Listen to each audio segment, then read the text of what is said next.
Goeie môre beloveds, geliefdes. Wat 'n voorreg is dit om u te groet in daardie pragtige naam van ons Here Jesus Christus. Ja, ek is nog steeds besig met my getuienis. My stories titel ek dit en dit is deel 3.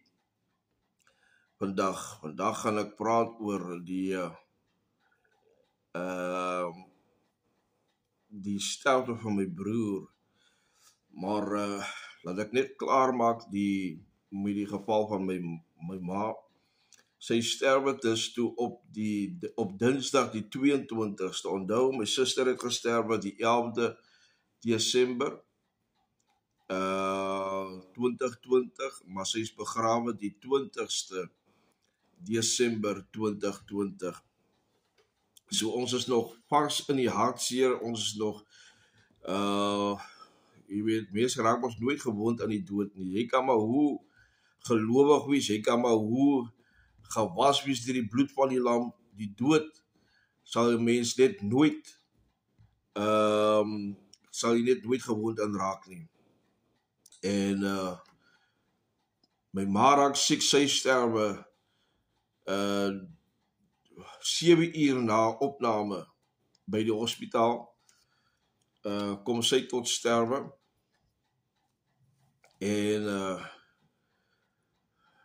soos ek gesê het, my suster was 52, my ma was op daai stadium 76. So sy sterwe toe korrepas toe. Ek gee die boodskap vir my pa. Dit is net so rawweg 'n opsomming oor dit wat gebeur, wat ek oor gepraat het. En ons is nou in rou. Onthou, soos ek gesê het, my ma was my alles. Ons het gepraat ons was soos vriende. En the nice thing is, jy weet, sy sal jou altyd ge-inspire. Ek is mos nou nie lank soos wat hulle was in bediening nie, en jy weet, dit was maar nou 'n leerskool, and then she guides you and she tells you how their youth was and how our youth is, and what we can expect in ministry, en al hierdie goed was, het sy ons so toe nou van vertel en geleer en so, en jy weet, hier is sy nou nie meer daar nie. So ons moet nou, jy weet, begin reëlings tref by die begrafnis. Maar kom ek vertel so 'n bietjie van hoe my pa se, jy weet, so optrede in daai moment was. En hoe sy gevoel teenoor die hele storie was. Weet jy, ek het nooit gesien mens kan, jy's jare by die Here, en die persoon wat nou met jou was elke dag van haar lewe is nou weggeneem. En mind you, sy was die persoon wat my pa, jy weet, in stand gehou het, liggaamlik. Want hy was nie 'n gesonde man gewees nie. Hy het sy diabetiese siektes gehad en so aan. So hierdie diabetiese siekte het gekom met die ouderdom, want hy was so 72 jaar oud toe hy hierdie siekte ontwikkel. Maar nou, toe sy wegval, toe wil my pa absoluut niks met die Here te doen wees nie. Hy het nie afvallig geword nie. Jy moet net nie by hom praat van die Here nie. Jy moet nie Jesus se naam genoem het nie, because according to him was dit die Here se verantwoordelikheid om vir hulle twee bymekaar te hou, of hy moes eerder eers gegaan het, maar sy moes nie eers gegaan het nie. He was not happy. Ek kan mooi onthou in die tyd, as ek nou, ja, in die tyd, het ons nou mos nou die reëlings en die goed, en jy weet, ek is nou my broer is nou nog daar, hy is nog in die hospitaal, maar ek is nou by die huis, en ek moet al die goedjies doen, ek moet al die errands ran, en my kar is reg. Ek dink in die tyd word my kar ook reg gemaak. Ek maak toe my ander sleutel. Ek weet mos die Mercedes-Benz het mos die die chipkies en as hy die laser binne in die sensor binne in die ignition van die Mercedes nie die sleutel opvang nie, dan werk hy glad nie, dan kan jy maar jou kar laat staan, jy sal hom in die gang kry nie, jy kan ook nie 'n push button op sit nie, nee, hy werk absoluut nie so nie, want as jy die pop ingedruk het by die ignition, switch hy die ECU aan, so ja, jy kan maar niks doen met die kar daai moment nie. Maar in die meantime word hy reggemaak, en dit gee toe vir my die geleentheid, my vrou die geleentheid om, jy weet, die reëlings te begin doen. Maar weet jy wat? My broer is nog in die hospitaal. Onthou, my ma is so 11 dae na my suster oorlede. En nou wag ons nou vir my broer om uit te kom, want ons moet nou vir hom die nuus vertel dat mamma nie meer daar is nie. En die kontak wat ek toe met die hospitaal gehad het, was toe nog gestop, want my broer se vrou toe nog gevoel, ek sê gaan maar nou verder inspring. Wat my nou 'n bietjie verbaas het, want vir die 2 jaar was hy nie deel van sy lewe gewees nie. Maar volgens die huwelikswet was hulle mos nou nog getroud. Hulle was nie geskei nie. Hulle was net vervreemd gewees. En sy voel sy gaan ingryp, sy gaan maar nou die storie verder vat. So elke kommunikasie wat daar was, of wat daar sou kom van die hospitaal se kant af, sou ons nou van haar af hoor wat die storie is.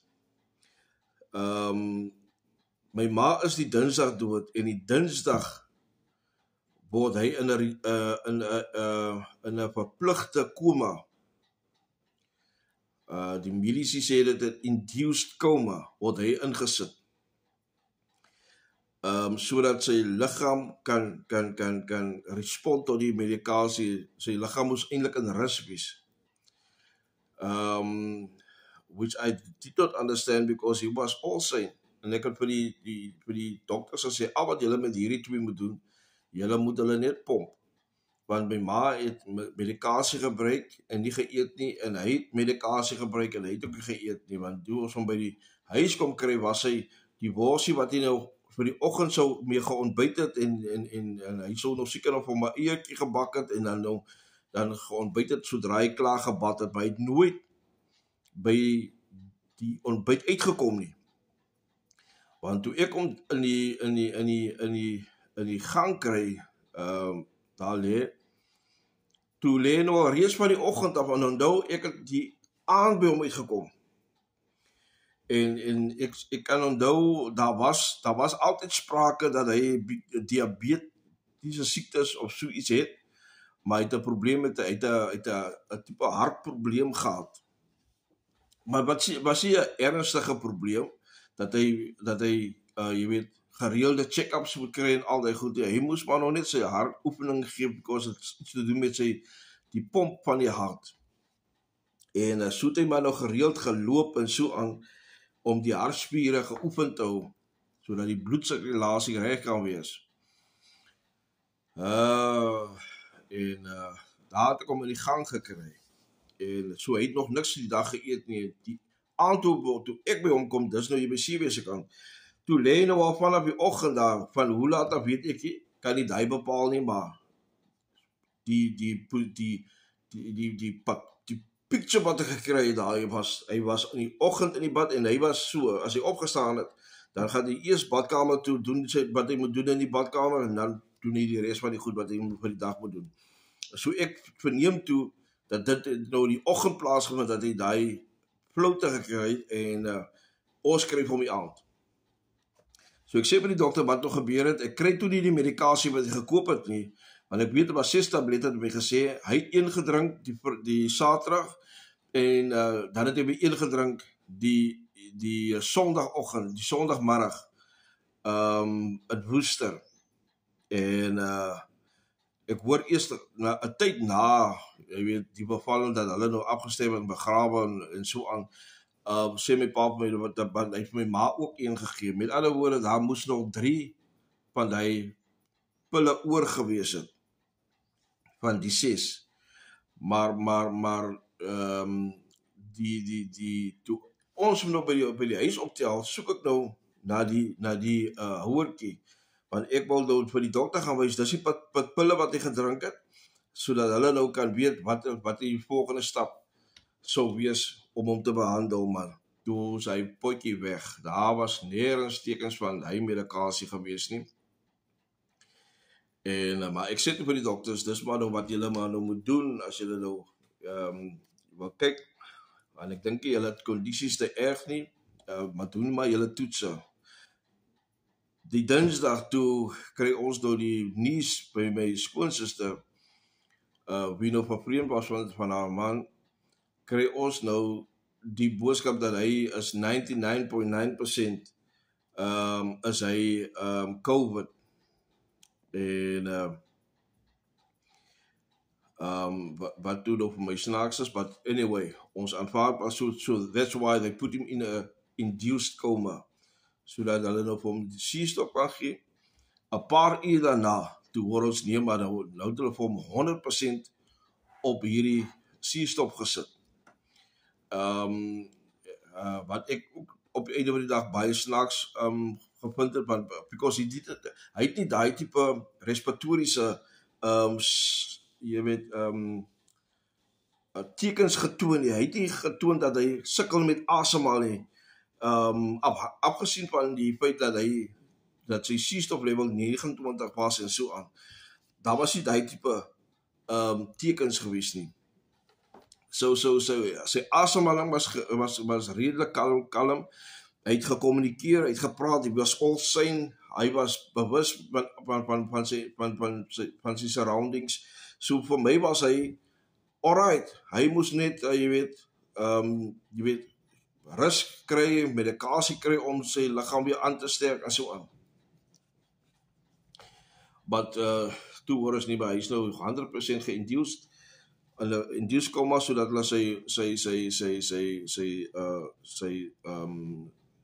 suurstof levels kan opbring.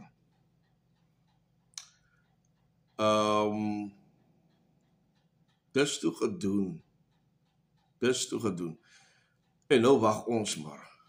En sy vrou kom weer, dis nou Woensdag, en sy kom, en sy sê toe nee, maar hy is nog steeds in die koma, en dit lyk nie of het beter gaan nie. Nou, dis nou die 22ste, hy is die Dinsdag, die 23ste, dit gaan nie, dit is nog die stelfde. Die 24ste kom sy terug, dis die Donderdag, en sy sê, nee, luister, wat nou gaan gebeur is, hulle gaan hom nou van die suurstof afhaal, dit is op die Vrydag, om te kyk of sy liggaam kan function sonder die suurstof. Wat ek ook op die einde van die dag snaaks gevind het, want as sy liggaam nie, jy weet, opgetel het vanaf Dinsdag, jy weet, Woensdag, Donderdag nie, wat is die kans dat hy Vrydag sy suurstoflevels gaan optel. So, maar dis maar die mediese wat nou vir ons die boodskap gee. En nou moet jy verstaan, die suurstof gaan hulle afhaal op Kersfees. Dis nou die maand van blydskap. En wat ons nou ervaar het in hierdie maand van blydskap is hartseer. En nou het ons al reeds 2 afgestaan aan die dood. Een wie al reeds begrawe is, een wat nou nog in die lijkhuis is. Beloveds, Kersfees kom. We still had hope. Ons het gebid, ons het vertrou, ons het die Here geglo that he's going to do a miracle. But when it's God's time, op die stadium was hy 53, en ek het gevoel, sy kinders is nog klein, Here, gee hom nog die kans, gee hom geleentheid om sy kinders te sien groot word, gee hom 'n geleentheid om te sien hoe sy kinders se toekoms gaan lyk. Maar wanneer die Here sê dat it's time, dan is dit tyd. En die ware geliefdes, die suurstop is afgehaal en presies 2:15, my ma is hy is 2:15 oorlede, my ma is 2:15 oorlede, die Dinsdagoggend, hy is 2:15 oorlede, die Vrydag op Kersfees. En dit lyk alles tuimel in mekaar. Ek moet nou weer die boodskap aan my pa oordra. Nou, luister mooi, vir my gaan dit miskien nie so erg affekteer nie, maar vir hom wie nou al 'n seun afgegee aan die dood, en 'n dogter afgegee aan die dood, en sy vrou afgegee aan die dood, en hier is dit nog 'n seun wat afgegee word aan die dood. Nou raak dit 'n probleem. En ek wil nou die boodskap ook oorgee. Geliefdes, hy lê in die bed, hy is hartseer, hy tree oor sy vrou, en hy is net op 'n goeie plekkie. En in die tussentyd het my vrou COVID opgedoen, en my pa het COVID opgedoen. My vrou was gediagnoseer COVID, my pa het ons nou nooit gevat vir diagnoses nie. Ons het hom maar so behandel by die huis. En a powerful testimony hoe die Here hom aanraak. En hier sit ek met nog pasiënte, my vrou is siek, en so aan. My dogters is klaar toe geheel uit hulle COVID situasies uit. Maar hier sit ons nou met die nog 'n berg, waar my broer oorlede is, en almal is in trane. Die effek van sy dood was so erg geweest, omdat hy voltyds in die bediening gewees het, en soveel werk gedoen het, jy weet, veral in Wellington area, en jy weet, die aanmoedigings, jy weet, die boodskappe van seën en rou en al die goed, het reg oor die hele land ingestroom. Because hy was 'n full-blood evangelist. Hy het nog nie gespeel met die evangelie nie. En ek moes maar ry, daarin opgesit is, moet ek maar ry, want ek het die dienste gelei. Dit maak nie saak waar dit was nie. As dit nou uit buite ons bereik was, jy weet, om weer terug te kom in die perk, dan moes ek maar nou bly daar, en ek moes maar nou tyd spandeer, en die dienste daarvan, en ek moes verlof vat by die werk, om hierdie werk te doen. En die boodskappe stroom, dit is hier die Kaap uit, dit is uit Wellington uit, dit is uit Sears uit, dit is uit Vredendal uit, dit is uit Hopefield uit, dit is uit Vredenburg uit, dit is in Kleinmond uit, dit is in Genadendal uit, dit is in Caledon uit, dit is in Bereawil, dit is in George, dit is in Pakkelsdorp, dit is in Mosselbaai, dit kom uit Oudtshoorn, dit is in Stilbaai, dit is in, ek sê vir die boodskap wat ingestroom, dit het reg oor die hele Weskaap, die boodskappe ingestroom, Ooskaap, Noord-Kaap, die boodskap het ingestroom, because he was not just called for this area, he was called, he was a full-blood evangelist. En oral waar die tent gaan staan, en daar het ons geplant, so ons het ons hard gewerk in die evangelie. Hier is hierdie man, op 53 jaar oud, is hy nie meer daar nie. Wat 'n skok. Nou sit ons met 2 gevalle. Ek gee die boodskap vir my pa sê, en my broer was baie slim, hy het nog gestudeer tot sy dooddag toe.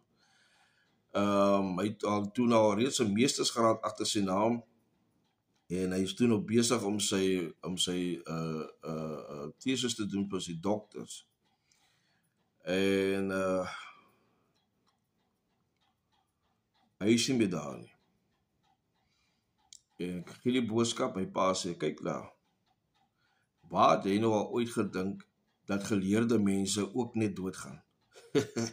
Dis hoe sy mind op die einde van die dag gewerk het, because hy het gesukkel om te deel met die skokke wat hy moes ervaar.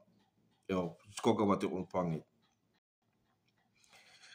En hy sit met nou, as ek en my suster, die jongste enetjie, ons al wat nog oor is, en my vrou is daar, sy is toe nou al besig om te recover van haar COVID.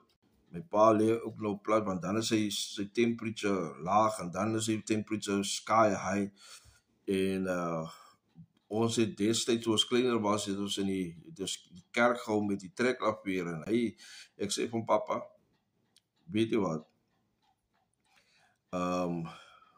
ons moet mama en Karen nou begrawe, ons gaan dit op een dag sommer doen, en ons het die reelings aan die gang, maar ek sê vir hom, hy moet gesond word.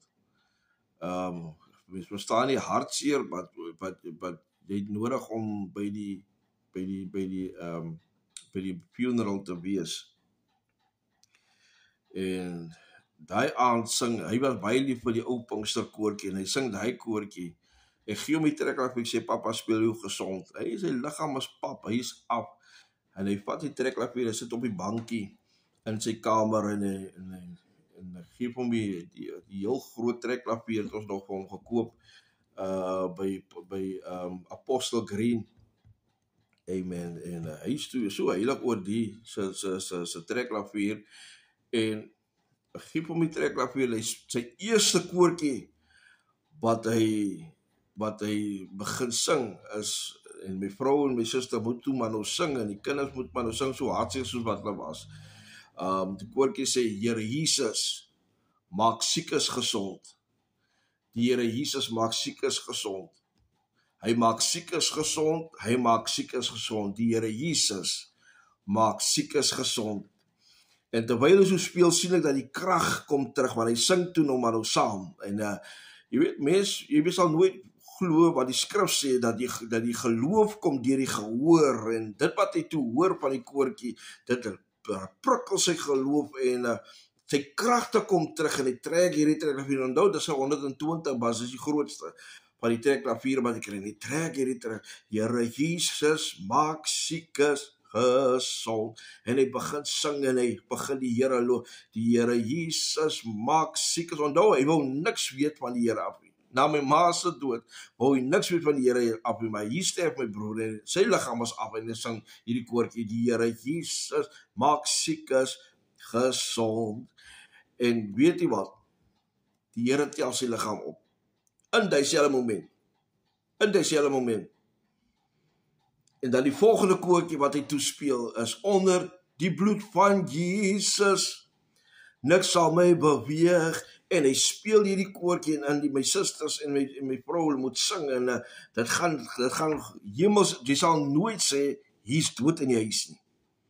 Niemand lyk hartseer nie, almal sing, want ons wil nou sien dat hy moet regkom.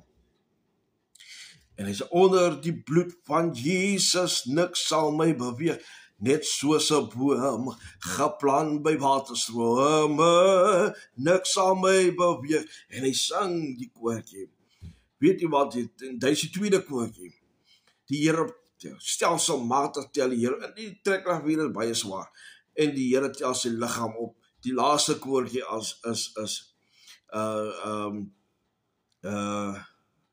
die koortjie sê, die koortjie is op my mond, ek gaan nou vir jy sê wat die koortjie is. Hy was baie lief vir die koortjie.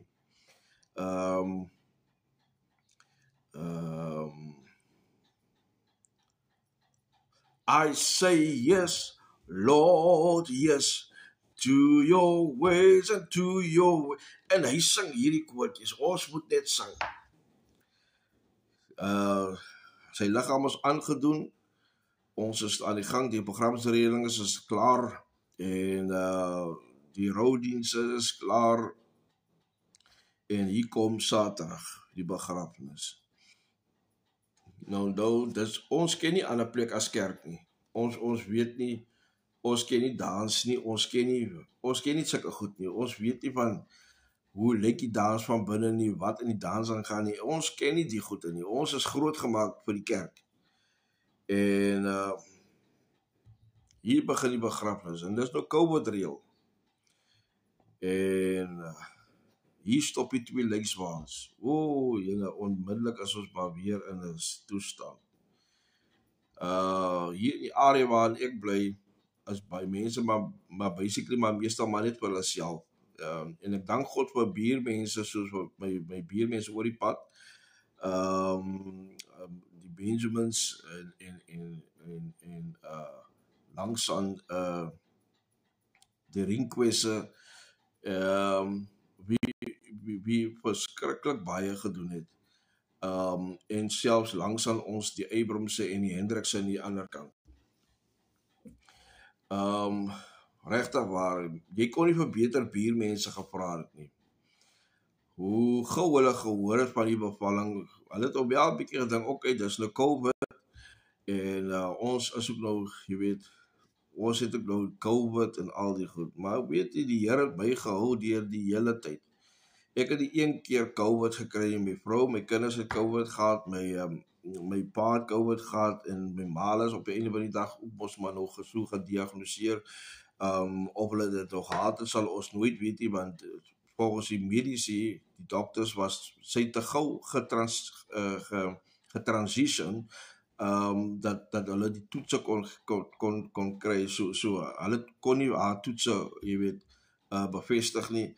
My broer is toe ons maar nou 99.9%, maar op die einde van die dag toe hoor ons met die na-toetse dat hy het 'n diabetiese aanval gekry en hy het nooit weer uit die koma uitgekom nie. So dis die boodskap wat ons toe agterna gekry, maar nou omdat hulle nou ons nie die results gekry het onmiddellik nie, weet hulle sterfte moes nou maar nou deurgegaan so, en hulle was toe behandel as COVID gevalle. Die hartseer storie is, my suster en Woester, ons kom by die kerk, Pastor Karen se kerk, en hulle sê nie, die kus kan nie in die kerk ingaan, die kus moet maar nou in die foyer staan. En daar is ons nou in en uit by die storie, en ons kan nie die ding verstaan nie, because dis mense wat in die kerk gelewe het, hulle het gesurf die platform, hulle het niks anders aan het lewe geken nie. Ons kry dan toe nou so reg, dat ons die kus, jy weet, by die agterdeur in die gang, laat die kus daar kan staan. Dis nou my suster se voorval. Hier het ons nou my ma en my broer. Okay. Die kuste is in die lijkswa. Ek kan vir u vandag nog nie sê wat 'n kus was my ma se kus en wat 'n kus was my broer se kus nie. Okay, toe ons nou wel my broer begrawe in Wellington, toe sal ons nou sien, okay, sy kus is die kleur, so my ma se kus was nou die ander kleur. So dit doen ons maar nou, maar ons opsommings gemaak het. Ek weet nie hoe op die liggame binne die kus was, ons kan nie dit sê nie, want die kus was nie opgemaak nie. In Woester se geval was die kus opgemaak, so ons kon sien of my suster daar is. So die begrafnis homself was so koud geweest, want die kus het normaalweg word in die kerk ingebring, en dan staan dit maar nou voor, maar nou hier in die geval was die kuste binne in die kar gelos en die lijkswaans gelos, en so ongemaklik. Dit was die ongemaklikste begrafnis, die koudste begrafnis ooit. Maar die begrafnis doen ek toe self, en die Here gee my krag om het te doen. Mense het my gevra, lekker, hoe kry jy dit reg, maar weet jy, die Here het my goed gedra, het my goed gehou, en die begrafnis is klaar. Ons moet nou die oorskot moet nou na verskeie plekke toe gaan, so my ma word veras en my broer gaan nou begrawe word. Aanvankelijk so hier by Parys begrafenis begrawe was, want die gat was toe klaar aan hom toegeken. En hier ons glo toe nou, dit is maar nou die geval. Maar die koudheid van die begrafenis was vir my baie erg.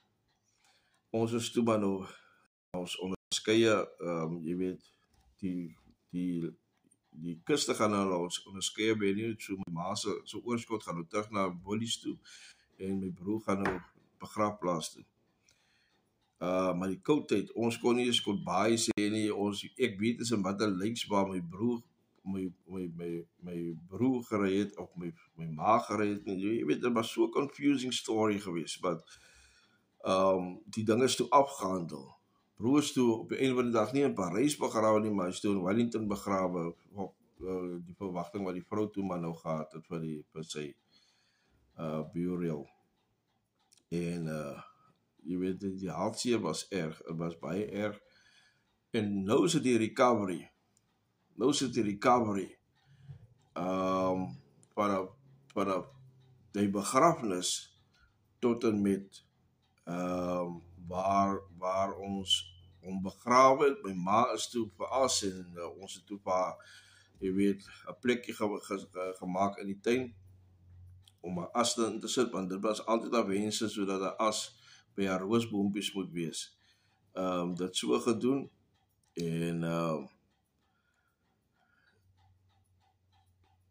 nou is daai tyd waarin die evangelie gaan aan. Ek is nog steeds aktief, ek en my vrou is aktief besig met die bediening in Wellington en ons is toe elke Sondag, elke Woensdag, soos wat die Here ons krag gee, en ek werk in die tussentyd, die hartseer is daar, but ek het myself op die stadium gesê, Here, is net U wat my krag kan gee, net U wat my deur hierdie vallei kan vat. En ons druk toe deur, my pa's doen nou nog hier, en nou is ons prioriteit om na hom te kyk, en dinge loop nie soos wat ons gedink het gaan loop nie, en jy weet, klomp goedjies het toe maar nou agterna plaasgevind, maar op 'n einde van die dag toe sê ek nie, maar luister, ek gaan nou sê, ek gaan nou verantwoordelikheid oorvat, ek gaan kos maak vir hom, ek gaan sorg dat hy uitgesorteer is, ek gaan sorg dat al die goed gedoen word hierso by die huis en so aan. Sy is toe, my suster is toe Joburg toe, gaan werk daarso, en ek en my vrou is toe maar nou hier, om na hom om te sien. Maar daai verhaal, my liewe vriende, kom ons weer oor terug. Want dit is ook 'n storie op sy eie. En ek gaan vir u dit sê vanaf my ma en broer se dood. Het die Here hom so opgetel, hy het weer geloof in God gekry, en nou ek het Sondag moes ek ook sometimes werk, en hy was nie so gesond in elk geval in die tyd nie, maar dan hijack hy die kerk. En nou ons het die type ding gehad, sien het die ding opgeset, of ek by die werk is of waar, ons het altyd live transmissions gehad, sodat ek deel kan wees van die diens. En dan preek my pa nou, en so het hy maar nou aangegaan. En die Here was goed. Die Here was goed. Ek kan onthou Pastor Jacques was toe hy het in sy sondige wêreld gewees, en sy vrou en sy kinders, ek noem vir hom en sy vrou saam in die seentjie. Die een Sondag was ek ook in die werk, en toe hoor ek, nee, maar Jacques was vrygemaak. Ek dink, en ek kom by die huis en ek vra my pa, maar hoekom doen jy dit? Die man is nog nie, jy weet, verlos nie, maar my pa sê, you will never understand. Jy sal dit nooit verstaan nie. Die moment toe ek om vra om te bid, toe bid Pastor Jacques, hy was hy, voor die afvallige waans opgeword, was hy evangelis, en hy bid hy oggend, dat die krag van die Here loskom, oor sy lewe, en hy, sodra hy die uitsending ken, hy kan relate daartoe, Want ek dink die gebed was die turning point in sy terugkeer na die Here toe. En vandag lei hy 'n gemeente, hy en sy vroutjie. En as jy na die pictures kyk, sien jy die seën van die Here. Dit is op hom. So luister mooi, moet nooit God, jy weet, don't disregard God's power. Dat die Here is altyd getrou. Hy's altyd on point. En of jy in watter toestand is, jy kan hoe ver geval het, wanneer die Here se atmosfeer net die atmosfeer, hy's nog nie eens binne in jou nie. Net sy atmosfeer bring daai ander, jy weet, gees binne in jou, waarin jy net meer van hom wil hê. En dan op 'n van die dag het jy geen keuse om te sê, Lord, I surrender nie. Amen. Ons moet nie God se krag, jy weet, disregard nie. Die Here se krag is soewerein. Hy's all powerful. Niemand in sy klas nie. Geliefdes, ons kom weer terug. Dan gaan ek praat oor sy geval, waarin in sy geval was the turning point waar ek vir myself sê, luister, I need to step to give myself a break. I need to stand back. Ek moet tyd aan myself gee. Want hierdie geval is baie uniek. Ons kom terug. En weet dit, moenie God se krag, don't disregard it. Die Here is altyd in beheer. So, beloveds, as ons terugkom, dan praat ons oor die testimony waar my pa van plaasvind. Be glorified.